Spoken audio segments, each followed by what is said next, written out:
podcast is part of the Sports Social Podcast Network.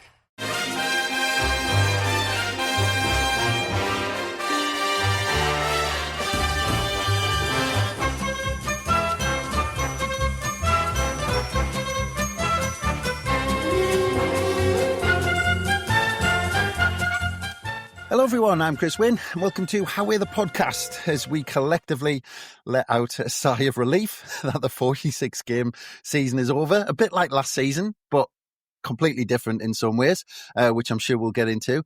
And now we can get on with our playoff shootout now that our opponents have been finally confirmed, which I think everyone let out a collective groan when it came through at the end that it was Coventry City and not Bristol City, which I think a lot of people have been planning. So this is going to be great to get into with our first guest today, which is the unmistakably familiar voice of our man down under, which is, of course, Martin Wanless. Hello, Martin.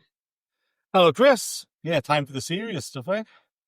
Well, that's it. We kind of, I mean, the way I put it directly after the game was our season starts here. Oh, look, it's been a funny old few weeks, hasn't it?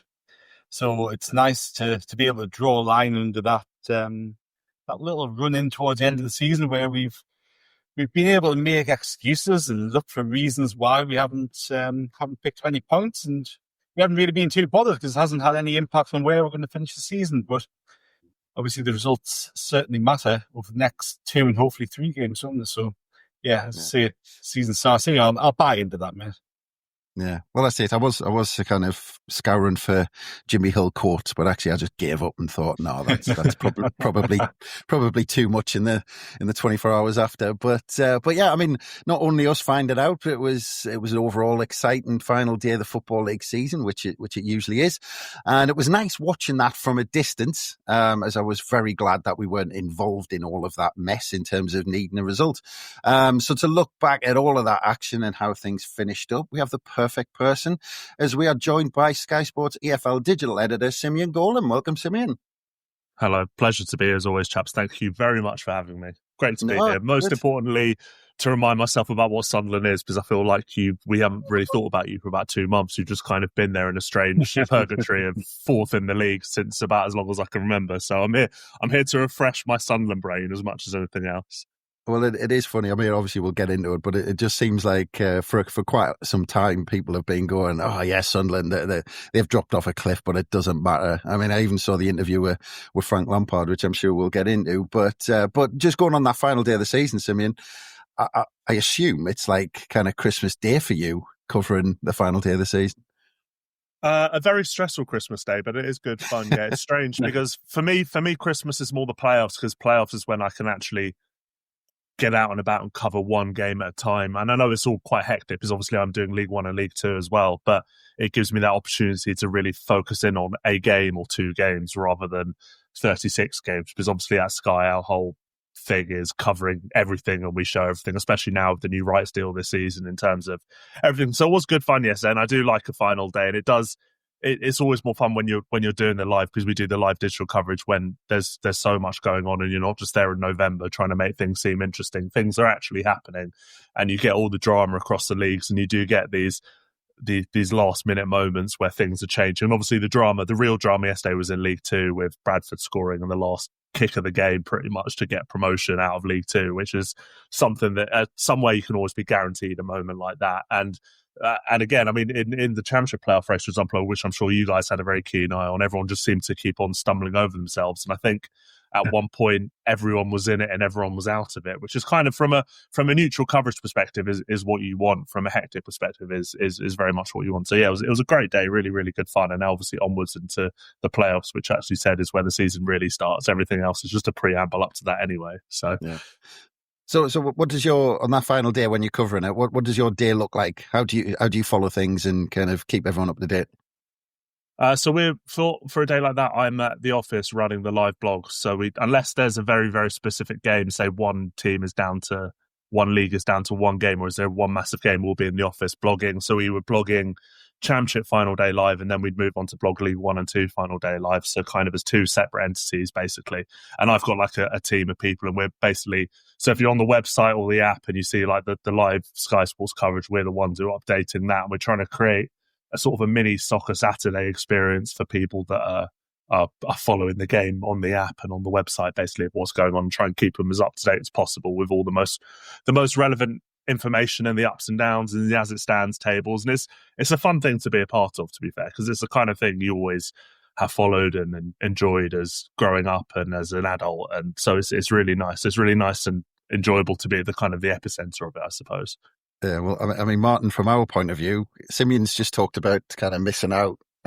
Maybe, I mean, was there an element of us missing out on the fun on the last day of the season yesterday? Well, I was half tempted to watch Coventry and Borough rather than our game yesterday. It was actually something resembling entertainment to be had, wasn't it? But no, look, when you're looking at the scores coming in, it's brilliant, isn't it?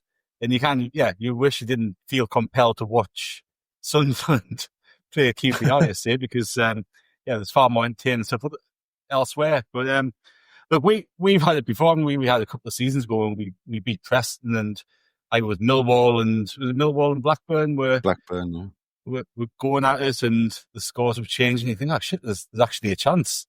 And you're doing your bit, and you see the other results coming in. Like, really, there's no better feeling in football. Like that feeling in football that Bradford fans would have had yesterday. That's why we watch football.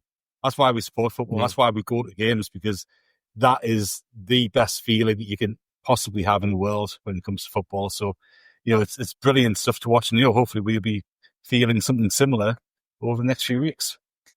Well, that's it. I had to keep reminding myself that we've got this excitement to come, because part of me was like, it's a bit crap. We hope so.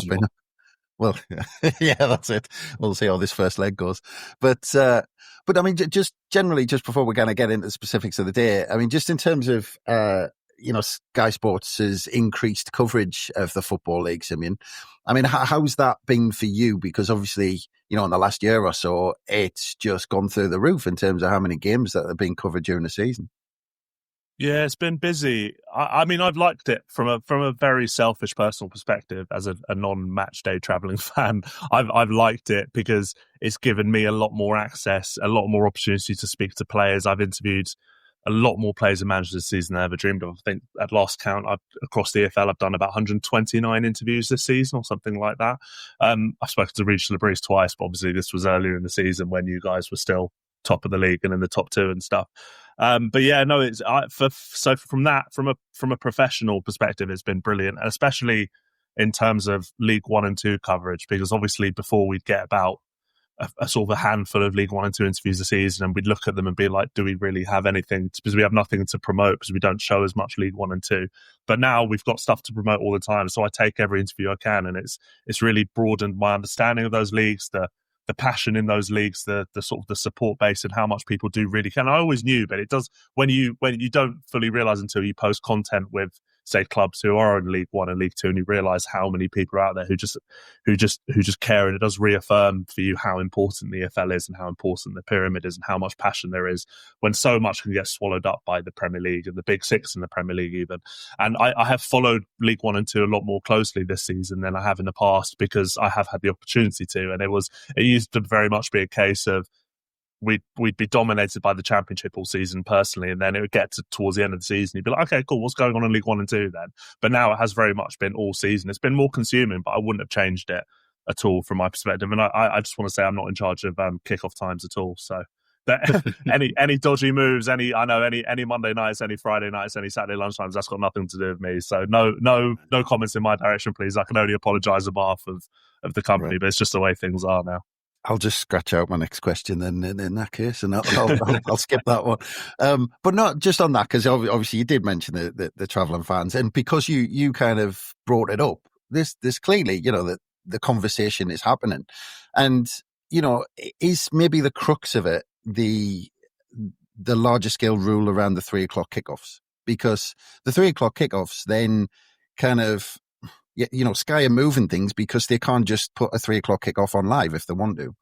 And that is the kind of optimum time for that fans kind of know the Saturday afternoon. They know they can get their travel plans, they can get there, they can get back. But because you can't show that, it seems a ridiculous rule to say, well, it's going to force people to go and watch it. But then actually by moving them, you then make it difficult for fans to travel. I mean, do you think that's part of it?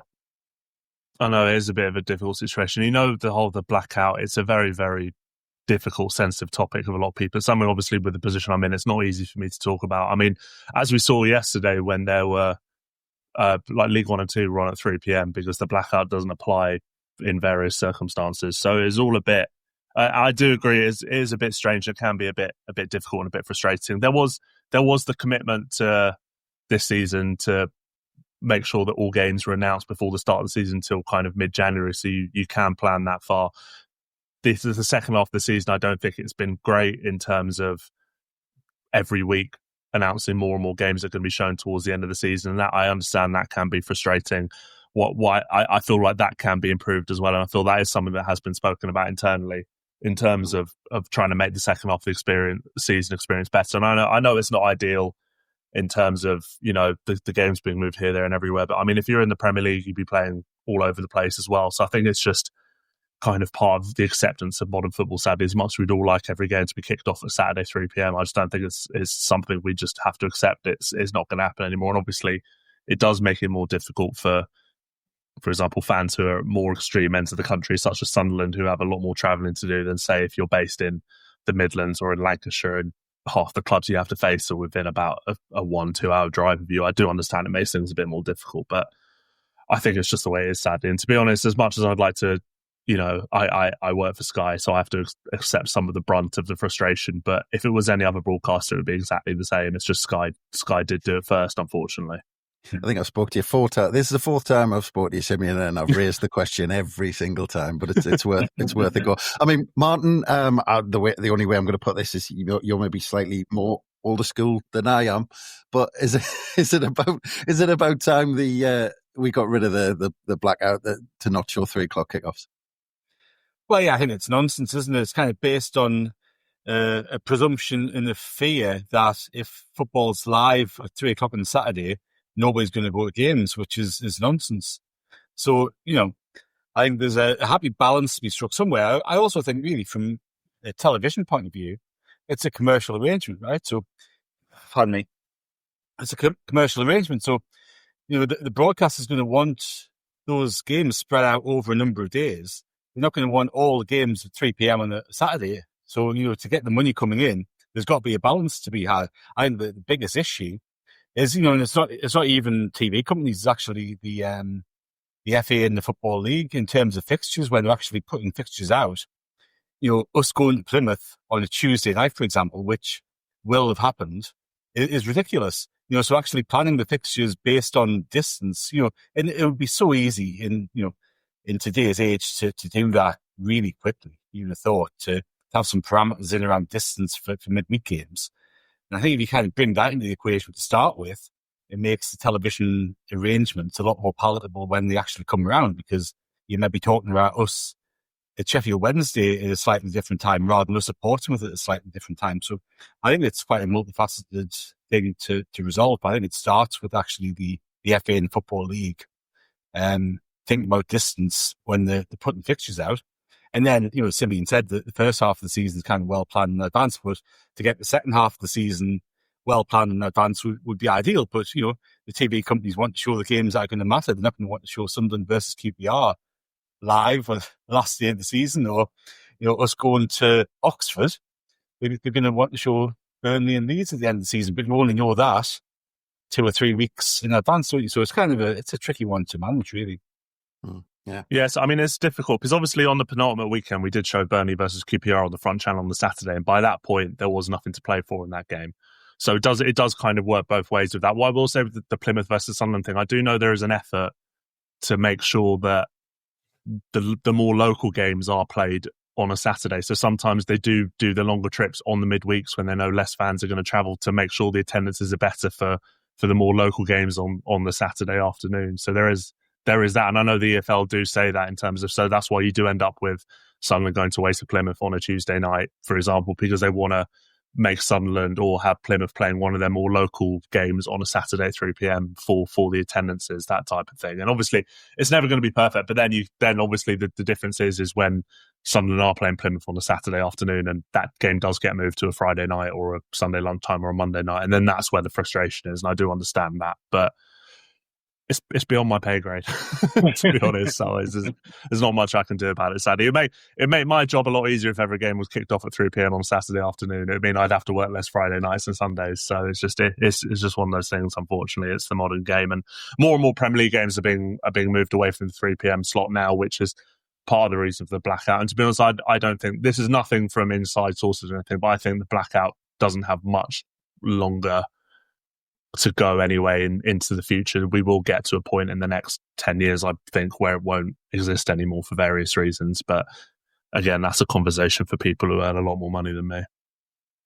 Yeah, I mean, from my point of view, it can't really, because, obviously, you hear of, so many people trying to find different ways of watching games that they're kind of blocked from watching, during the blackout and things like that. And it's only a matter of time before the people who are making the money realizes they can make more money by showing those games. So when they realize that and how to do it, then I'm sure it'll happen. In terms of the fixtures, I was going to say that I'm sure during the summer someone will run it through AI and create a fixture list that is perfect for everyone, and then stick it out on social media, and that'll be that. It'll show how easy it is. But anyway, let's get into the final day of the season, because it was kind of back and forth with things. I think there were only 5 games, I think I counted, that had nothing riding on it. It was at Norwich, Cardiff, Plymouth, Leeds, us, QPR, Swansea, Oxford, Watford and Sheffield Wednesday, I think, were the only games that had nothing riding on it. So if we start at the bottom, Cardiff were already relegated. Plymouth were already virtually relegated. I think they had an overturn some ridiculous goal difference of like 13 or something to stay up, and that was before a ball was kicked. But just quickly on those two, because Plymouth started the season with Wayne Rooney in charge, of course, and that went well, as we saw. And I think Cardiff, after 6 seasons in the Championship, since being relegated from the Premier League, went back down to the 3rd tier for the first time since 2002, 2003. But were you surprised to find those two down there? Because I don't think Plymouth was a surprise, but maybe Cardiff? Cardiff, it's always hard to know, really, because it feels like they've had seasons where they're kind of circling the wrong end of the table, and seasons where, they seem to push on and a bit mid-table. To be honest, it only took I approach every season with a relatively open mind of where I expect teams to be, because it is hard to really, really get a full understanding, apart from the obvious, like you expect Leeds to be at the top end and that kind of thing. There are a lot of other teams who you just don't really know what they're going to turn up and do a lot of the time. And within a few weeks, it became pretty clear that Cardiff were going to struggle quite badly this season.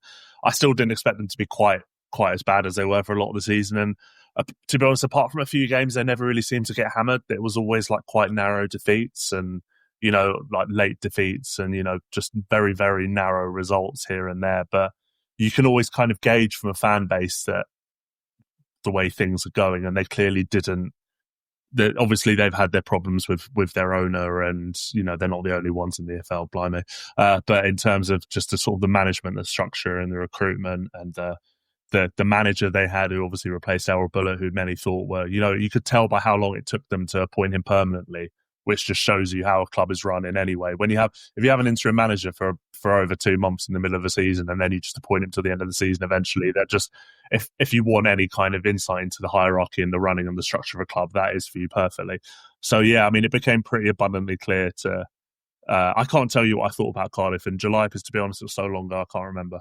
But from what I gauged this season, it always felt pretty clear they were going to struggle. And then they kind of dug their way out of it a little bit, and they just fell off quite badly towards the end of the season. And it was a shame to see, but it's a shame to see anyone get relegated, especially a big club with a good fan base. And obviously with the fact that we lose the South Wales derby next season as well, which is always one of the best fixtures of the Championship. It feels like we're losing more and more of our rivalries and our derby games in the Championship, which is always a bit of a shame. But yeah, no, Plymouth were a fairly obvious shout for relegation, to be honest, from pretty early on. And obviously they had the Miron Muslic mid-season impact for his inspirational team talks and his brilliant brilliant PR for himself. Absolutely superb. Never met a man who loves talking about himself quite as much. But fair play to him. He's had some life. But yeah, no, it was. So those two, and then yeah, I mean, obviously the big surprise, which we're going to get onto now, is Luton Town, where they found themselves. So I'll steer back to you, so you can steer on to them. Well, that's it. I mean, actually, I'll quickly throw this to Martin because Luton Town eventually went down, of course, after a bit of to and fro. And I think I might have preferred one of the other clubs if I'd had a choice, if I've got to be honest. But they now join us on a pretty exclusive club who have bounced down 2 divisions in successive seasons. That's right. I was quite glad that they did that. So they're the last club to do it. That's always quite nice when somebody takes a unwanted record away from you, isn't it? But it's funny, isn't it? Because we played Luton. When did we play Luton? About October, wasn't it? Yeah. And they gave us a really tough game, and we showed some really good resolve and played pretty well. I don't think we played excellently, but we just battled, didn't we? Well, it was a huge battle. And we came out of that thinking that is a great result because they'd had an indifferent start. But yeah, I don't think anybody expected them to be, in real serious relegation trouble. But, you go from that game to when we played them at the Stadium of Light. And I know they'd had a change of manager and Matt Bloomfield had come in. I think that was one of his early games. And obviously, he had a pretty bad start in terms of results there. But they looked doomed for relegation. When we played them at the Stadium of Light, they looked doomed. And I actually put a little bit of money on them to get relegated after watching them in that game. So I thought there was no way they're going to survive. And obviously they gave it a bit of a stab, didn't they? But it was just obviously a little bit too much at the end of the day. But I think I would have preferred Hull to go down. So I think they're always likely to have a little bit of a better season next season compared to Luton. But I think for the fact that they took our record of going down in 2 consecutive seasons away from us, I'm quite happy to give them that one. Yeah. Like I said, I think I would have been kind of preferred maybe the Stoke or the Hull. Well, that would be nice. Stoke would have been nice, wouldn't it? Yeah. That was who I was hoping. But I wish you told us about that punt earlier on in the season. I would have fancied a bit of that. But huge shock for you, Simeon? I mean, from the start of the season, yeah, of course. I mean, we didn't do preseason predictions last season, but when I come back in at the start of the season, you read who everyone's tipping to, finish in the top 2, the top 6. So a lot of people had Luton as the champions this season. A lot of people had them to finish in the automatic promotion spot. So based on that alone, it was a shock. I mean, I was, from the moment, the opening day of the season when they got trashed at Burnley, you were like, okay, something's not quite right here. And I do think Luton were potentially made to look a little bit better than they were last season. I know this is very Captain Hindsight of me now, but you can talk to people. I did say this at the time. They were made to look a lot better in the Premier League than they actually were. They had quite a poor points total in the Premier League, but they were made to look better by how bad Burnley and Sheffield United were the season they were there, and obviously with Forest and Everton getting the points deduction. And they also did seem to turn up and put in a real shift every time they were, say, on Super Sunday against one of the big boys. They put in a good showing of themselves. But the season before that, they did go up in a very, very weak year for the Championship. The season they finished in the top 6. I mean, you'll remember that. Not meaning to dig up old wounds or anything. It's fine. It's not like enough playoff campaigns around the corner or anything. So, but it wasn't a strong season that season. They finished 3rd, I think it was, and did manage to go up. So again, I was always a little bit skeptical of this idea that they would immediately bounce back, and they had this brilliant, made for ready Championship elite level squad, which I think a lot of people are already saying about Ipswich next season in terms of they've basically built a Championship super team in the Premier League. But I never in a million years would have expected them to do as badly as they have done, because I think it's a lot easier now to get from 22nd to 6th than it is from 6th to 2nd, to be honest. So that the gap, as we see from the points, the table and the points difference between them all, with the squad they had and the side they had and where they came from, they should have been nowhere near where they finished. And it's even on the final day, they absolutely shat the bed, to be honest. So it's just, it is what it is. And they're there now in League One because they deserve to be there, to be honest, because you don't get relegated unless you deserve to be relegated, as far as I'm concerned. Yeah. And and I fancied them to get a result at West Brom, actually. So I was quite surprised that it looks set up for the perfect final day game, what you want, doesn't it? It's just you want to play final day, promote, safety's in your hands, playing away at teams that are sort of crawling towards the end of the season, nothing to play for, and all you got to do is turn up, put a shift in, get. I think even with a point, I can't remember the exact permutations at the end, but they made an absolute horlicks of it. Yeah. 3-1 down after half an hour, and that was pretty much it. Yeah. But just in terms of Luton, because it's interesting, because we'll just quickly touch on, because we'll come to the top of the table, and I'm sure we'll mention parachute payments, because we'll look at the bottom of the Premier League. The three clubs have gone up, are coming straight back down for a second season in a row. And I mean, look, you expect the three promoted clubs to be in trouble, but you don't necessarily expect all three to come back down, and it's twice in a row now. I mean, is this pattern of the last two seasons? Can we just put it down into a blip or coincidence, or is it a sign that that gap is getting bigger between the Championship and Premier League?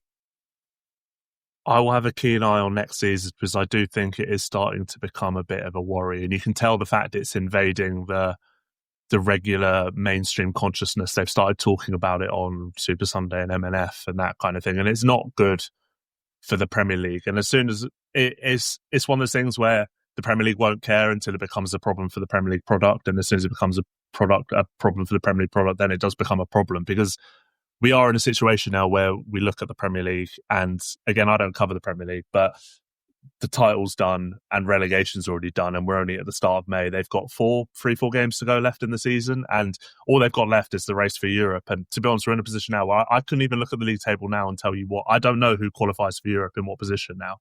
Like, it's just they've made it so convoluted and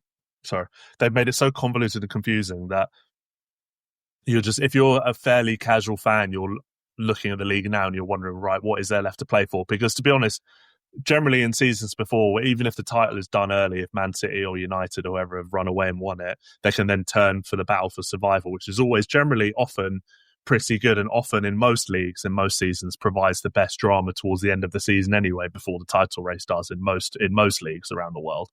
But there's nothing at the moment. If it keeps happening, it is a genuine worry. The caveat is that this season, Leicester and Southampton went down the year before and then came back up with much worse teams than they went down with, and then didn't really even try to improve them, and just made bizarre managerial appointments on the way through. And Ipswich, you could just blame it really on naivety and poor recruitment. If we're looking at from you look at their team, and they signed all these really, really good players who are good in the Championship, but then there are games where they just look so naive and so exposed and so lacking experience. I know it's quite a cliche kind of thing to talk about. They don't. You need to sign some Premier League experience. You need to.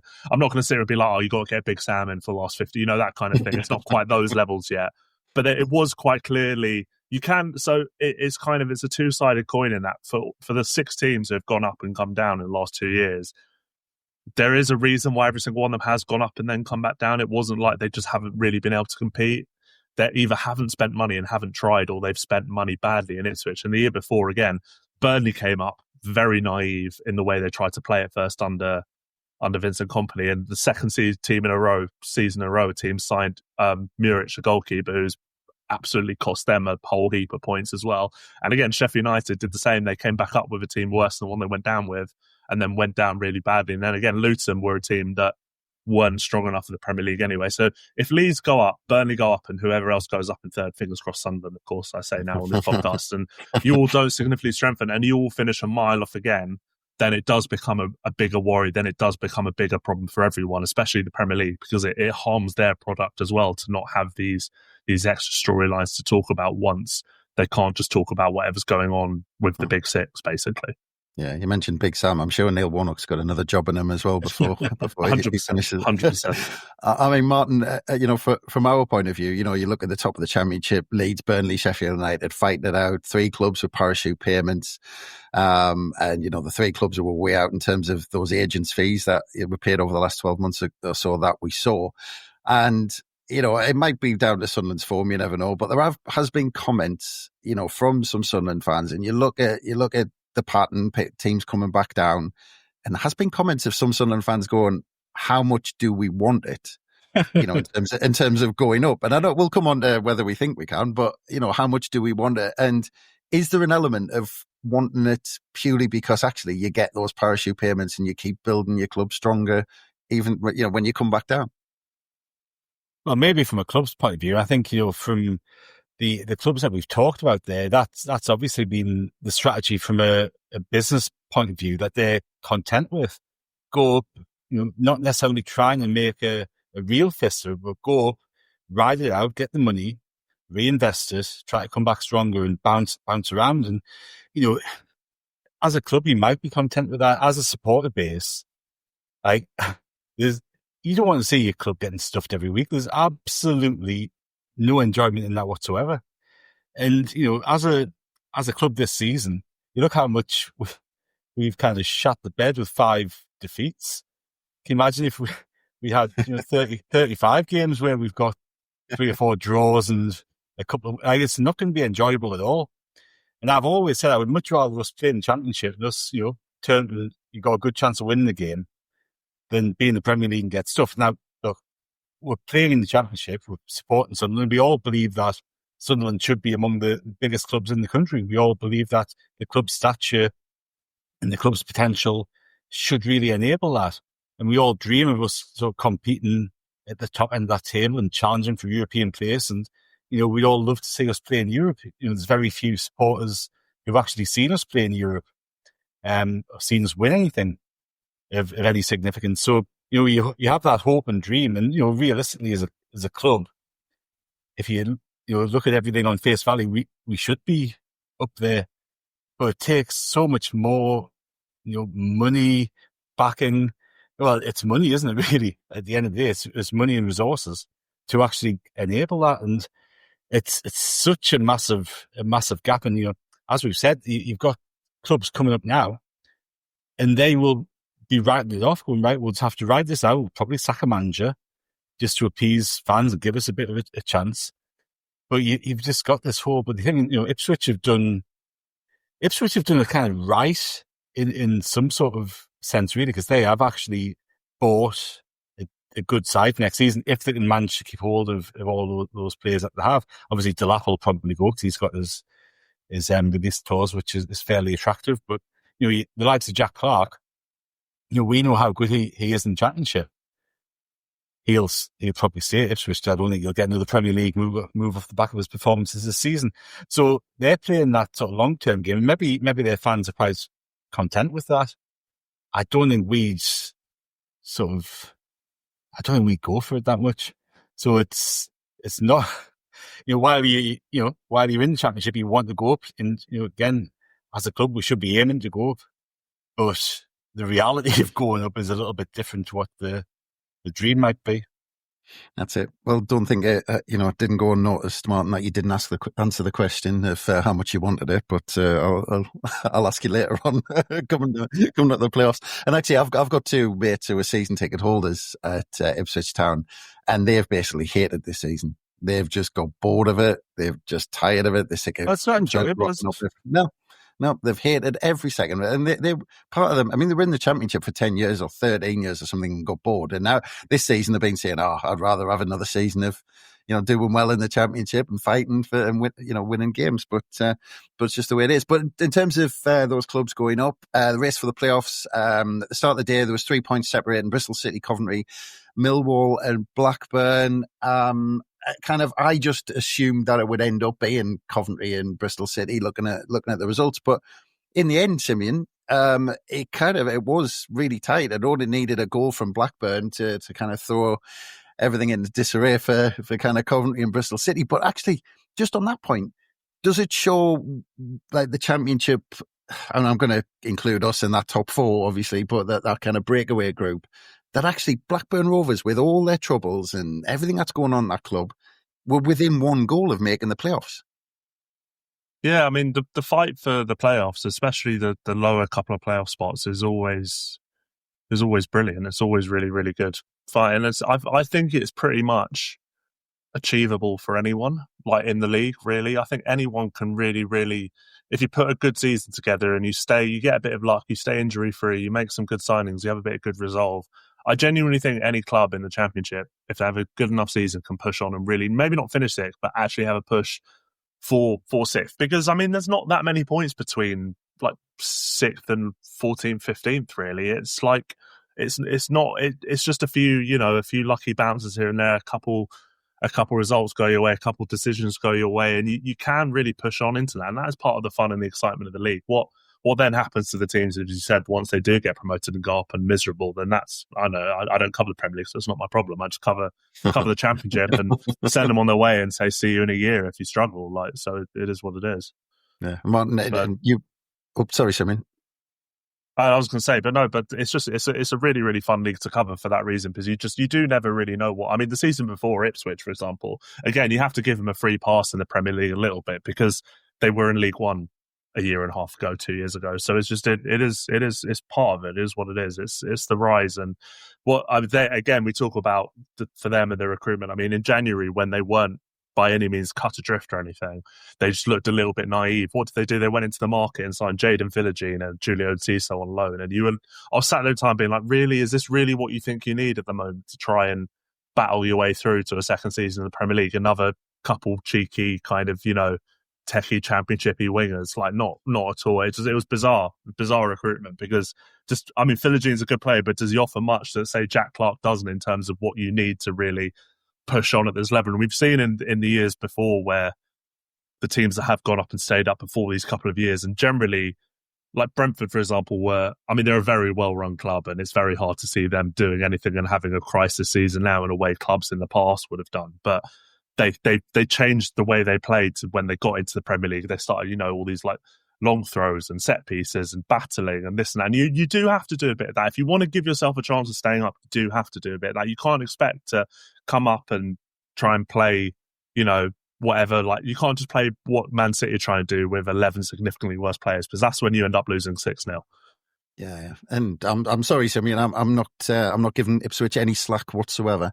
My two mates were a bit cocky, thinking they were going to get into Europe, and they bought Jack Clark and gloated over it. So absolutely no slack whatsoever with Ipswich. But Martin, you talked to the chat. You sent some messages just in terms of the points total. I mean, is this it that is taken to get into the playoffs? Kind of comparing it to how we got into playoffs a couple of years ago when we ended up playing Luton. I mean, have you thought it's been a bit of a poor championship overall? Well, it's funny. I'm just having a look back here, and I'm back to 2006, 2007, and 68 points has only once been good enough to get in the playoffs. I think we got in on 69, didn't we, when we played Luton? So I think both Coventry and Bristol City have 68, don't they? So I think it's been, if you look at those points totals that people outside the top two have got, obviously Sheffield United dropped away to some extent, but our last couple of months has really impacted our points total. We were on 2 points per game for a long time, weren't we, throughout the course of the season?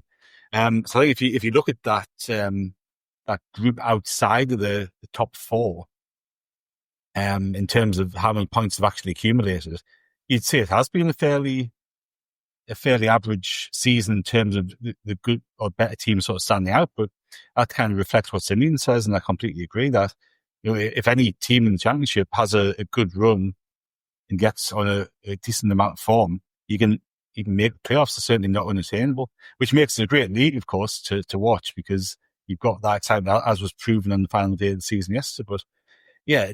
And look, this is why I'm kind of, you're getting into the conversation about our playoff campaign that's coming up. That's why I'm kind of not that worried about it. And we'll probably play this back in a week's time, and you'd be, well, you dickhead, you should have been concerned because we've got turned over. But like, in terms of the challenge, it's not an insurmountable challenge, is it? It's a perfectly achievable thing to go and beat these teams over 2 legs or single game at Wembley.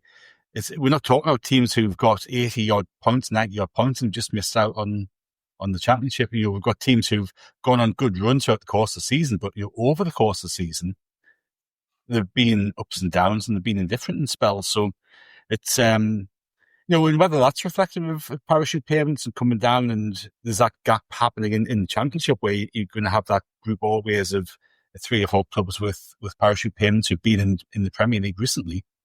And then you've got the rest sort of making up the numbers in the playoffs. And of course, as seasons progress, that group that's battling out with parachute payments is going to increase, and you're going to end up with a divide that happens in Championship as well. So it's going to be interesting to see how that kind of progresses. But in terms of how we're looking at this, the point totals of the teams that we're going to be facing aren't anything on paper to give you too much concern about, I wouldn't think. Yeah, that's it. And perfect segue, because we'll kind of get more into our semi-final, and I'm already sighing as I'm talking because I'm about to say Coventry City. We've repeated this season every time we play them. We're at home. We haven't beat them since 2007 away. It goes back to 1985 since we beat them away, although we don't need a win away from home, technically. But Simeon, I mean, looking at the two games, I mean, obviously the reactions after the two games, I mean, is it a bizarre thing that actually, you saw the scenes at Coventry City after the game, big celebrations, all the crowd stayed behind, everyone was up, everyone was celebrating, everyone was clapping their team.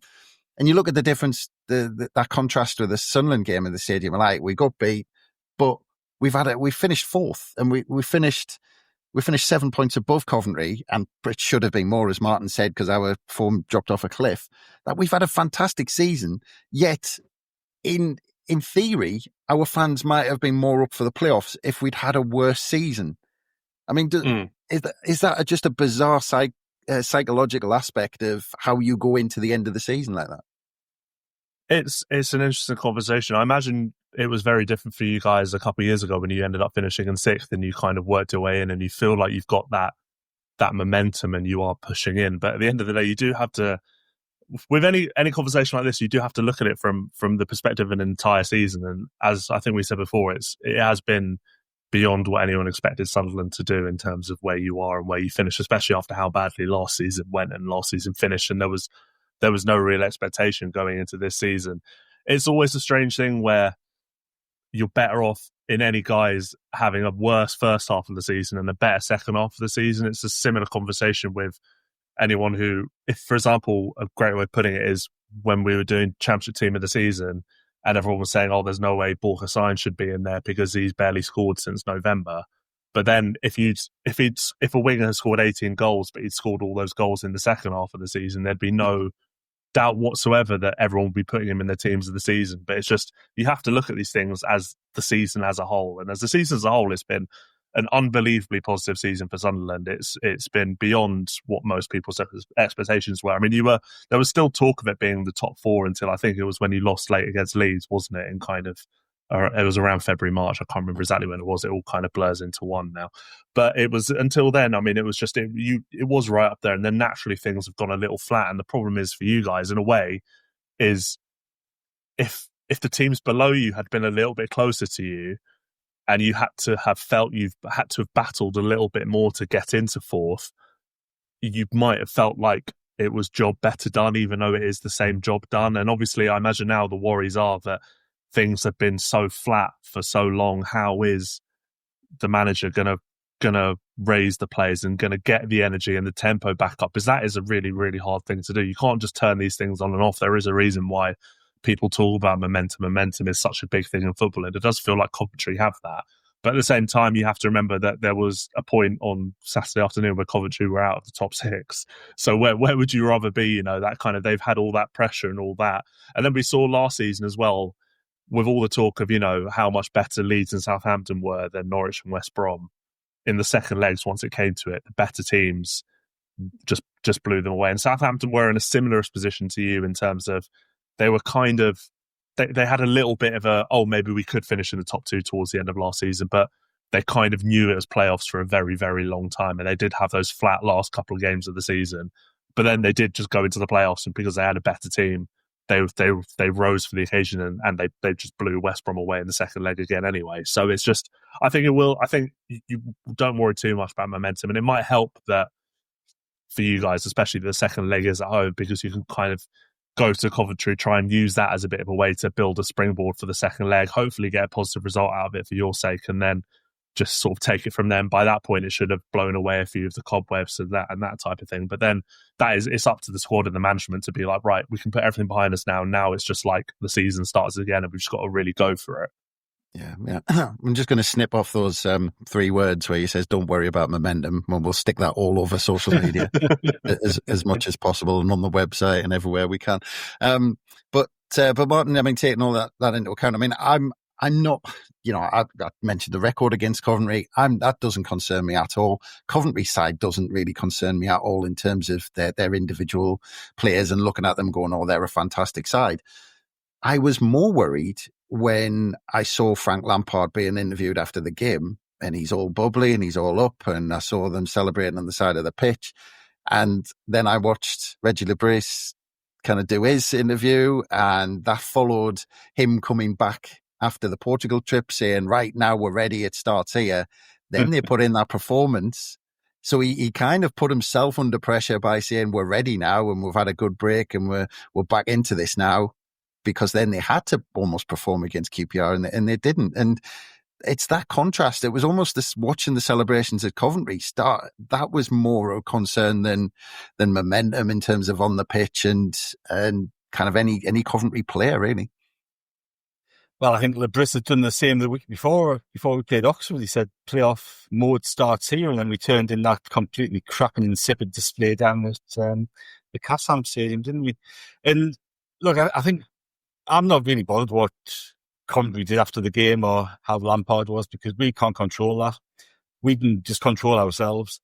And the worry for me, and I said it after the Oxford game as well, is like, I don't have any concerns about us being physically fit, because I think we managed the minutes and all that sort of stuff. But in terms of mentally fit, we just haven't looked sharp. We haven't looked at it. The performances that we've turned in over the past few weeks, it's not as if the goalkeeper's having a blinder and he's saving 3 or 4 certain goals, or we're missing a load of chances. And we've barely had a shot on goal in the last 4 or 5 games. And I don't know how you can flick that switch in terms of performance, and I know that's been talked about a lot. In terms of like how we've rotated the squad, and I think a lot's been made out of that, and it's probably a bit too much because we've only got a small squad to rotate. So pretty much all of the players who've been brought in, and maybe with the exception of 1 or potentially 2, but the vast majority who've been given a chance have had the opportunity to cement a playoff place there. If they turn in good performances, they could really put themselves in contention for these 2 or 3 games, and they haven't done so. So we're kind of going in to these games on a bit of a lull, and with a bit of a lack of confidence throughout the whole club, never mind the playing squad. And the only thing I'm clinging on to is, you and I talked about this on a podcast, a brand new podcast that'll be out tomorrow, called On This Week. So for anybody listening, this will come out on Monday morning. So if you listen to this on Sunday, tune into the... It's still How We're the Podcast, though. It's not a new podcast called On This Week. It's a new addition to How We're the Podcast, isn't it? It's a weekly On This Week version of How We're the Podcast. Well, we talked about the Sheffield Wednesday playoff, didn't we? And in that season, we'd beaten Sheffield Wednesday 5-0 at the Stadium of Light, but we got turned over down Hillsborough. And when it came to the playoffs, I think Sheffield were a bit confident about taking us back to Hillsborough because they turned us over earlier in the season. And they kind of underestimated what we bring to that game. So I'm just kind of clinging on to that hope that Coventry kind of think they've done it because of the 2 games that they've had against us, particularly this last most recent one, where they completely did us, and they were by far the better side on the day, and we just did not turn up. So I think there is a hopefully there's an element that they underestimate us completely, and we have had a harsh lesson there, and we can kind of go into this game against Coventry and taken a little bit by surprise. But, I said this about the Oxford game. I said, hopefully that's a kick up the arse for them all. And, harsh words at half time and full time. And, maybe it's a bit of a reset. And the game yesterday, it was just more of the same, wasn't it? Like in spells, we played some relatively nice football, but we never looked threatening. We never really got anywhere with the ball. And you just look at it and go, where are the goals going to come from? Because we just do not look dangerous. I'm just not sure how easy that's going to be to change that for the playoffs. Yeah. And that's the buzzword at the minute, Simeon, momentum. But, and you look at the playoffs in general, and you look at the 4 sides. I mean, 22 points separating Sheffield United in third to Bristol City in sixth. But you look at Sheffield United have lost 3 of the last 6. We've lost 5 of the last 6. Coventry have lost 2 of the last 6. Bristol City have lost 2 of the last 6 and haven't won in their last 3. So you talk about momentum. There's no side going into this, who are just blown sides away. And I talked about Coventry, having that boost of winning on the final day and making the playoffs, and they were a bit worried, and Blackburn only needed a goal and there was all that excitement. But there's no side going into this playoffs with the momentum just to blow the sides away. And, so is it literally we just start a new mini competition where everyone starts from scratch? Or can we bring all of that into it? And do we bring the 22-point gap in? Or does all that just disappear? I think it's hard to say it disappears because Sheffield United are a much better team than Bristol City, which is why they have 22 more points than them. It is as simple as that. And you can then talk about, is it really fair that you can finish 22 points ahead of a team? And then it just comes down to the advantage you get as you play away from home in the second leg. But then that's a whole different conversation. For you guys, obviously there's been lots of talk about Regis Lebris and him coming in and saying, right, this is playoff mode now.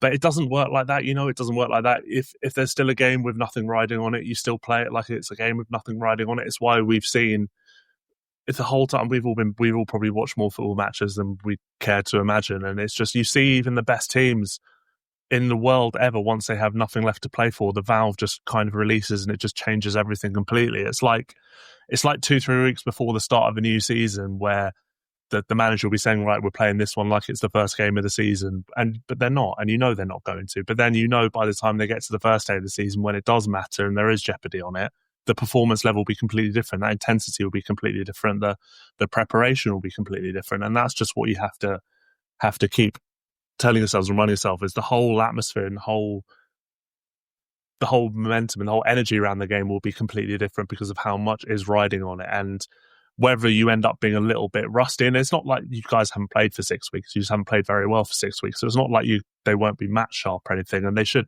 But this is like elite level professional sport, and it's amazing how much of a difference those 1 or 2% margins make. And if you are given that 1% or 2% less, it is the difference between victory and defeat at this league.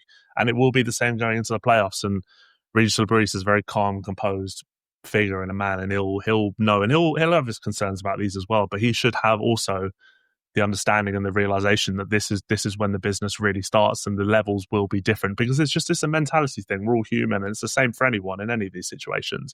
You can't convince yourself and acquit yourself in a way that something is what it isn't. And a game against QPR on the last day of the season, when whatever happens today, we're going to finish 4th and be in the playoffs against someone, it's hard to then really, really give 110%, and that should make the difference. And that is the optimism I will give Sunderland heading into these games. If it is like, say, as I've said, the best example would be going from basically pre-season into the season, knowing the energy and the atmosphere and the levels will be like it is completely, or what's happened before is almost completely irrelevant. Yeah, that word optimism, Martin. When you look at our run-in and the impact it's had, Simeon's just talked about those small margins that make a massive difference, and the players might then find a new bit of energy. But is it a concern? Because I've seen all the comments, I've seen, whether it's the chat groups, whether it's on social media, where there seems to be now a bit of a mentality where we've waited this long for the playoffs, the form's been so bad, the way that they're playing at the moment, that it's almost like Sunderland fans have just went, we've got no chance. We've got, we might as well not turn up to these playoffs. But is that going to be a worry in terms of, let's say we do, bring Coventry back when we're a goal down or something like that, and with those small margins taken into account, that, we can't quite get the energy back up and the energy levels up, because we all know the impact it can make. We've talked in the last couple of weeks, we go back to that Sheffield United game 20 odd years ago, 20 odd years, best part of 30 years ago, which is bloody scary. In the fog of first season at the Stadium of Light, when we needed a result, we were behind we got beaten the first leg at Bramall Lane, took them back in the fog, and you just felt like we were going to beat them purely because of the atmosphere. But is it a worry because of the mentality and the comments you see in that we'll struggle to get that sort of atmosphere. Well, I think confidence and optimism has been replaced by hope at best, hasn't it? Because we haven't had anything to any great extent on the field to give us too much confidence and optimism. So we're hoping that Sunderland turn in the form that they had at the start of the season. We're hoping that the players step up and regain some of the early season form. We're hoping that we do better against Coventry in the playoffs than we did in the league. So it's kind of a funny one to look forward to. I think, when you look back at that Sheffield United game I was talking about, it was 97-98, wasn't it? And we actually just missed out on automatic promotion on the last day of the season, didn't we? So we had that thing, but we'd be on such a good run going from the November or so into the end of the season that everyone still felt, okay, bollocks, if we haven't got automatic promotion, we'll get promotion through the playoffs. And of course, we didn't at Wembley, but even though we got beaten in that first leg at Sheffield United, there was still that huge feeling of confidence because the team was playing well. We had goals in it. We had, people like Alan Johnson and Nicky Sumpy who could create chances. And I think, again, this all comes back to what we're seeing. And look, as football fans, we're really quite simple in a lot of respects, aren't we? We look at the last couple of games and you're buzzing off either what's gone on positively or you're feeling negative about what hasn't happened well. And if we'd had 2 or 3 good results over the last few weeks, even if we hadn't had the results that we would have expected to have with, full strength team playing at full tilt, we've still got that little bit of hope that something's there. But it's the fact that we've seen very little over the past few weeks to cling on to. So I think, the first leg, in a lot of respects, I'm glad it's away from home, because if we can get a positive result there, we come back to the stadium, like the crowd will be really up for it because we've got a one-off game where we're starting with either an advantage or it's all level. I do worry if we have, even if it's a 1 goal down in the first leg, if we're a couple of goals down in the first leg, then I do have massive concerns about the second leg in terms of how it actually pans out because, as I say, the atmosphere, and you can't blame anybody for it because it's all about we react to results and we react to performances, and it hasn't been there over the past few weeks. And I still don't think resting players or players not being quite in tune with it is kind of explains it all. There's an underlying feeling that something else is kind of not quite right because it's kind of not clicking. But you've just got to hope that we, again, our first leg of Coventry, if we can go and win 2-0 there, for example, and then everyone's right back up for it, aren't we? And we're going, right, brilliant, let's crack on with it and get the second leg done. But it's a really strange one because you kind of look back at some of the, again, we were talking the other day, it's almost reminiscent of that Portsmouth semi-final, isn't it, in League One, where the first leg was at the Stadium of Light, and we kind of went in and we're going, we shouldn't be here. We're only here because we're stuffed up the season. And it's kind of, I know it's a funny one because, Simeon said right at the start of it, we would all have snapped your hand off for 4th place at the start of the season. I don't care. You can argue that we should always be aiming for automatics and all that sort of stuff, but with the context of the manager and the squad that we've got and all that sort of stuff, snapped your hand off for 4th place, and I'm pretty sure 99.9% of some supporters would have. And it's because of the sequence of results rather than the actual results overall that we kind of feel a little bit down about it. But and again, you kind of hope, and it's that word hope. We hope that we really turn up on Friday and give a really, really good account of ourselves. And, we're more than capable of it. That's the thing. We are more than capable. And I've said it also, I think we're more than capable of beating any team in the league.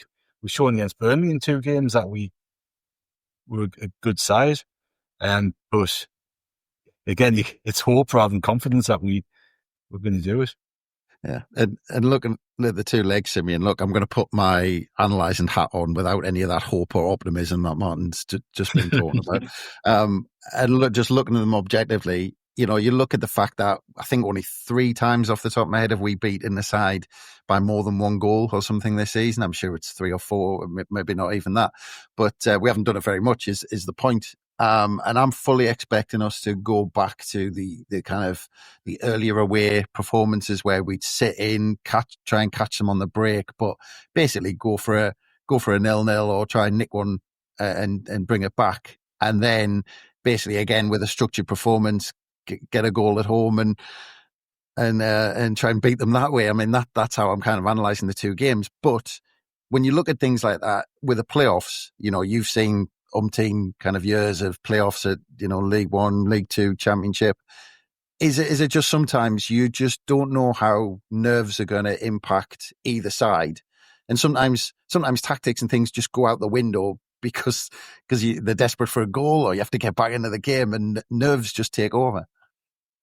Yeah, it's 100%. It's definitely, there's no emotion quite like it in football, the playoffs, I don't think, especially the Championship playoffs, there's so much riding on. And often the League 1 and 2 playoffs can be more entertaining because there's a little bit less on them, I think, than the getting into the Championship. With that, I rule out the second leg of Portsmouth versus Sunderland in 2019, which was the worst game I've ever sat through in my life at Fratton Park.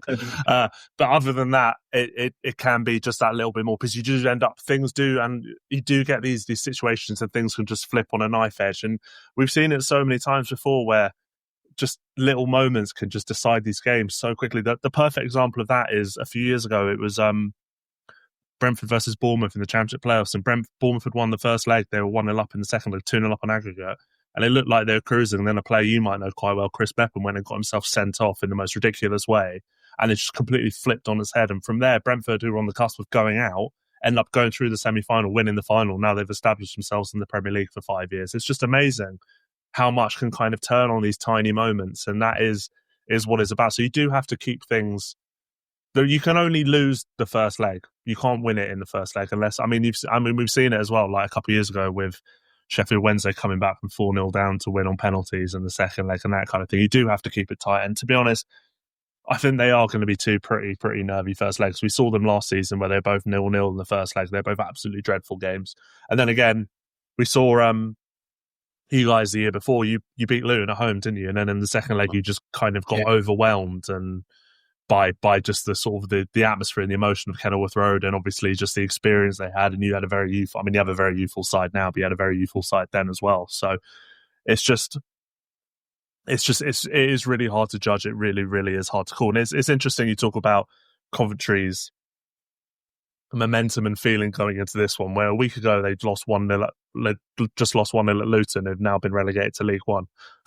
So it just shows you how quickly things can change and how much you can frame things any way you want if you want it to suit how you feel or suit your agenda or suit how you want to feel. So it's just, it's easy. For me, it's a very, very level game going into this one. And I would give Sunderland the edge because I think there will be a very, very different energy and attitude. And there will be obviously worries going into that. But the lucky thing is, again, because it's away from home, maybe that tension and that nerve and that unsettlement won't maybe feed from the stands in the same way it would if the first leg was at home and you guys were genuinely worried about how the team was going to play. You'd go into the first leg at Coventry knowing the team is going to sit in a little bit and it's going to do its thing, and it's going to rely on the counter-attack and going to rely on just a sort of a tight performance and just trying to get out of it with a draw or maybe even a narrow win in a dream world. But I think he'll be fine. And then once he said by the time he gets to the second leg, you'll know where you're at, and all the talk of whether you haven't got the momentum or whether the team are flat, that will be gone out of the window one way or another, I presume. Yeah. And I don't know about that Portsmouth game because I just have memories of Lee Cattermole trying to fight the whole of Fratton Park. That's my overriding memory of that game, and that's about it. But again, just from an outsider's point of view, Simeon, it's interesting because we finished fourth. It's you're listening to us and you're probably thinking, God, it all sounds kind of doom and gloom, and they've finished kind of way ahead of everyone else in terms of fighting for the playoffs. But should we look at this season as a success regardless? It's hard to say because obviously I'm just sat here being like, cheer up, lads, come on, you're fourth in the league. And all you're talking about is the fact you don't even want to win the playoffs because you don't want to get to the Premier League anyway. So it's hard to know what to say, really. But no, I feel like I haven't really thought about Sunderland for about 2-3 months because with my job, I cover 72 clubs and you have to focus on the live active stories. And you've been fourth since... it feels like since the Stone Age now, to be honest. I think it's since November you've been fourth in the league or something. So it's like, and obviously you were challenging towards that end. But then since the Leeds game, obviously the focus has been on the promotion race, the relegation battle, everything else. So it's now coming back to being like, okay, Sunderland in the playoffs, you should be feeling fairly good about where you are. You've had a really good season. You've got more points than I feel like most people are expecting. I don't think many people were even tipping Sunderland for the playoffs at the start of the season anyway, and you've been really, really comfortable in that. And you say, is there a good way to end up in the playoffs? Because you say you want to kind of get in with that end a bit of momentum, but then you've had the drain and the fight of getting in. Or if you've been Sheffield United, you've been in the promotion race for the whole season, you've got 90 plus points, and now you have to deal with the fact that you're competing with a team that have got 66 points and you're basically on a level playing field with them again. And is that fair? So there's no ideal way, and you've just got to find a way to put it all behind you and move on from that and just take it from there. And for me, if I was you, I would have rather have been playing Bristol City than Coventry, because I think Coventry do have a very dangerous team, and obviously with the weapons they have at their disposal, whereas Bristol City, I feel like, can't potentially blow you away in quite the same way. They're a good side, they're a very well organised side, but they don't have those weapons and those players that can really damage you in the same respect. But I mean, I just look at it from this way. If we were sat here in July last year and I said to you, in 10 months we'd be here talking about you finishing fourth and playing Coventry in the playoffs, I think you all would have bitten my hand off. And I think we just have to say that's all the only way you can really frame it from a season perspective. Yeah. And I mean, Martin, I was kind of quite bullish after it all kind of sorted itself out and we realised we were going to play Coventry. The fact that I'm in the thinking now that I don't care about our form now. Season starts now. We've got 2 games to get to that Wembley game, which is basically just a lottery when you get to Wembley of who turns up rather than what's happened before. And I don't care about the record against Coventry. I think we can go and beat them, as you said. We can go and beat anyone. But in terms of getting that connection back between that's maybe been lost over recent weeks between the fans and the team and getting the team back on track, do you think it's just a case of let's say first 15 minutes at the Rego Arena, a couple of big challenges go in, we look like we're fighting for it, we look like we've got a lot of energy, and then all of that's just forgotten. Everyone's behind them again. Is it as simple as that? I think it probably is, isn't it? And I think, again, as football fans, we're fairly basic in terms of what we need, and it's everything. It's what you see. You react to what you see, don't you?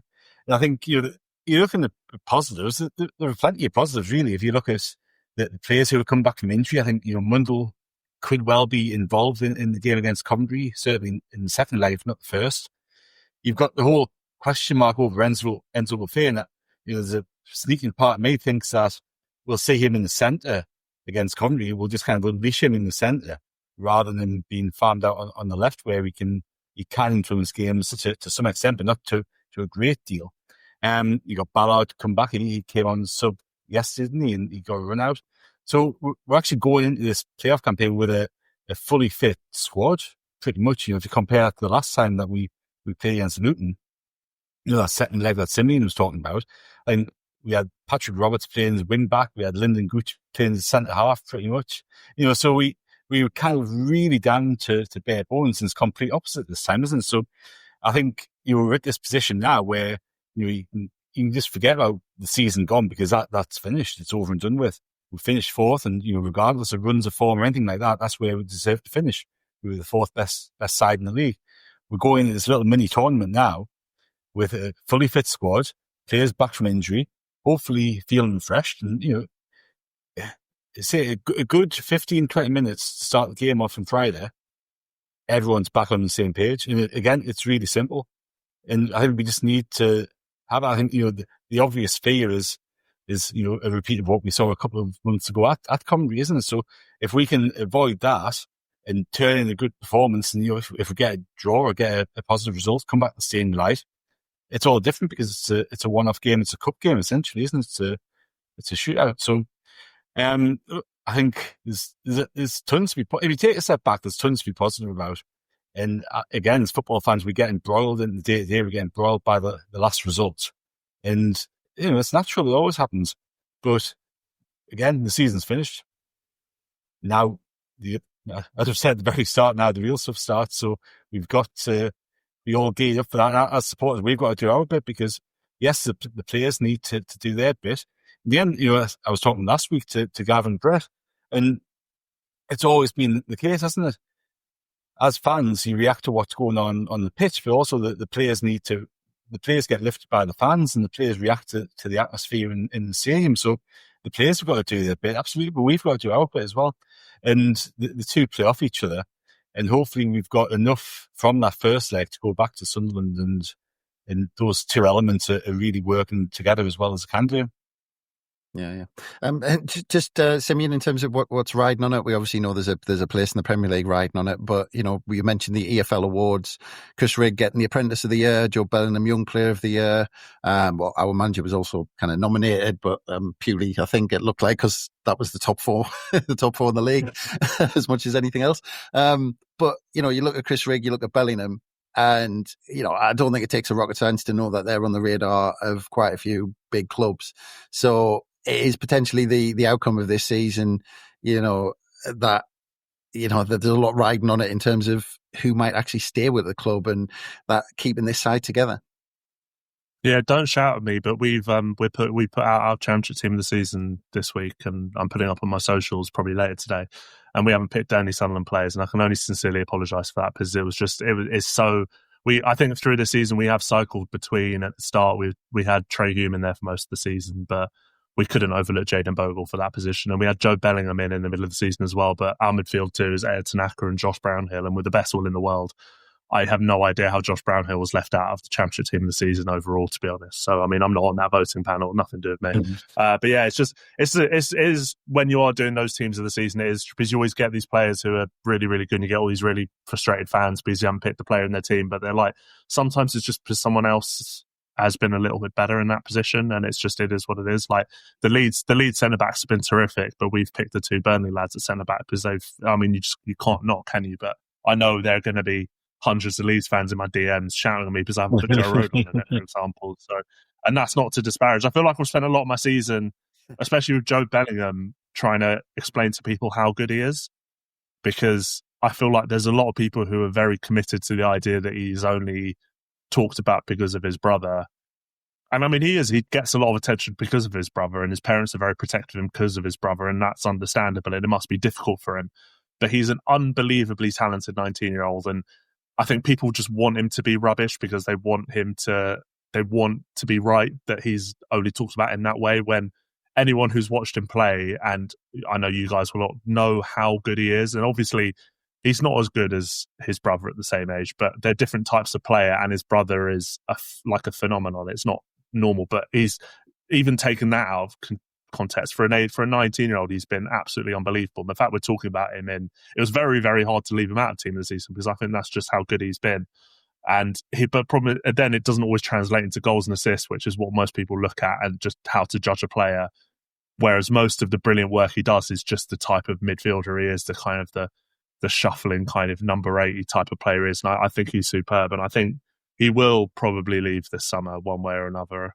And he will go on to somewhere. His parents have a plan for him, and he will go on to show just how unbelievably good he is at a level. I don't know where he'll end up, and I know you'd obviously ideally love him to stay one way or another, but I think he will move on, and I think he will all be saying at some point in a couple of years, "I told you so," about just how good he is. Yeah. Well, there's 1% chance he might stay, so spread the word that he's rubbish, please, Simeon. Keep I'll tell everyone who can. That's it. Keep that message good. So just a last word on those playoffs. I mean, are you expecting, Simeon? Are you basically thinking, Sheffield United should be in the final, and it's a toss of a coin for the other one? Yeah, pretty much. But then Sheffield United fans, they hate the playoffs more than anyone, don't they? And they're all convinced they're gonna lose the playoffs. It's hard. I mean, Bristol City feel like they're kind of free rolling a little bit in terms of where they are because no one expected them to be where they are. But I would expect, on what I've seen this season, although Bristol City did hold Sheffield United a couple of months ago and play very well against them, I would expect Sheffield United to get through with the quality they have. If they put out their first 11 and they've got Harmer and all the talent they can have, Tyrese Campbell fit, I would expect them to get past Bristol City. For Sunderland versus Coventry, ask me after the first leg and I'll let you know.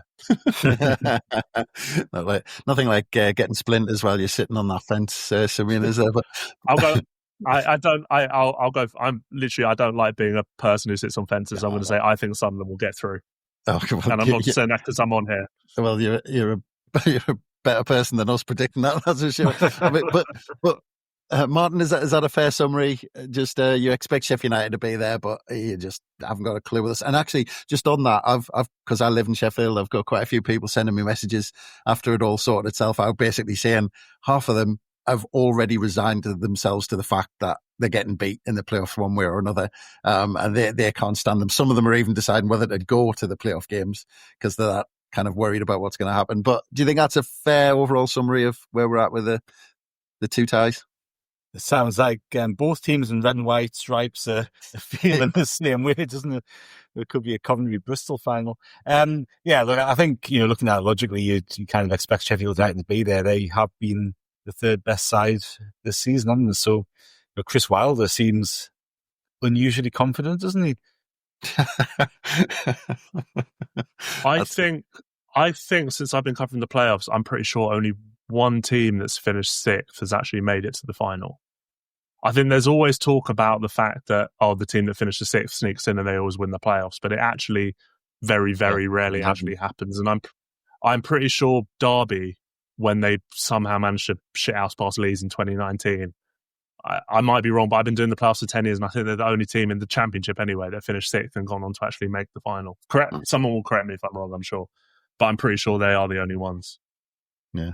Well, I was convinced Millwall were going to do it when they took the lead at Burnley, and Alex Neil was going to do a number on us. But there you go.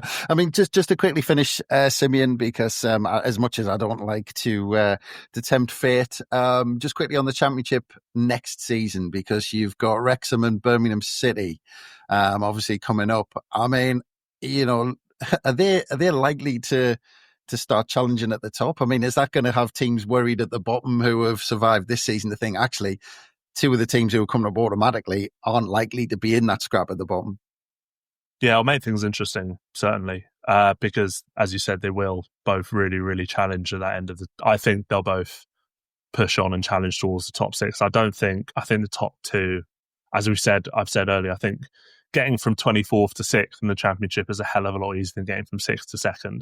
And I think it is a pretty much, if they invest, and anyone who invests in the Championship and recruits well and is well run has a pretty good chance of pushing on towards that top 6. Wrexham, my only doubts are I just don't think they've ever actually played particularly well this season. I think it was quite a weak League One, and they've won a lot of games late on. And I mean, they've sealed promotion, fair play to them, and I don't think they'll be anywhere near relegation next season. And again, with all these things, you have to wait and see what the recruitment's like in the summer and that type of thing. But I think both will comfortably top half next season, and one at the very least will push very, very hard for the top 6. Yeah.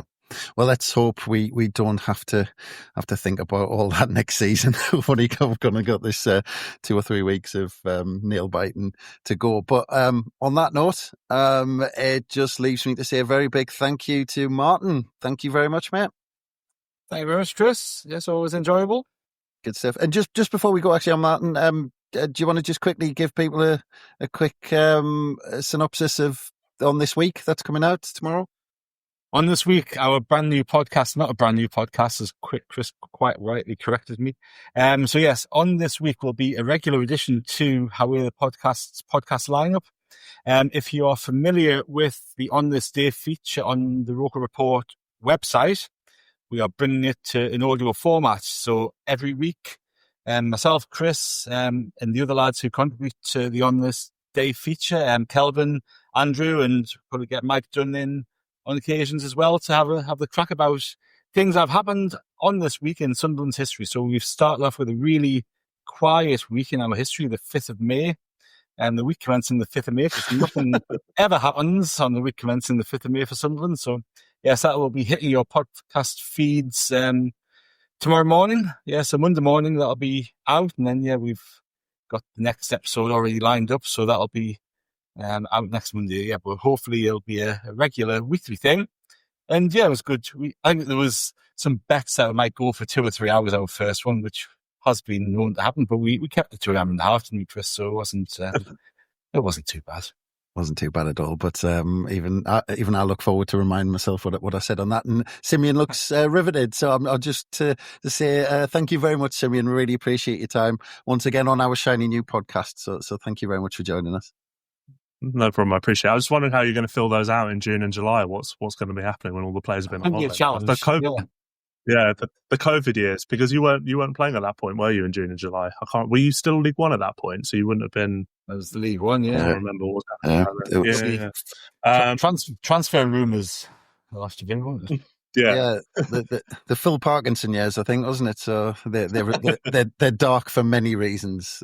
Those times, but yeah, hopefully we don't face them next season. But yeah, thanks again, Simeon. Appreciate it. Yeah, and thanks again, everyone, for listening. We're still hearing people that they didn't know we've started this shiny new podcast and moved to Howie the podcast, and they're still looking on the old field. So please give people a nudge if you think that's the case. We are well into the build-up for these 2 semi-final games now, which will hopefully roll into something special. But before that, the nerves begin on Friday night, and you can keep up with all the build-up and the reaction on the Rover Report website, of course. Bye for now.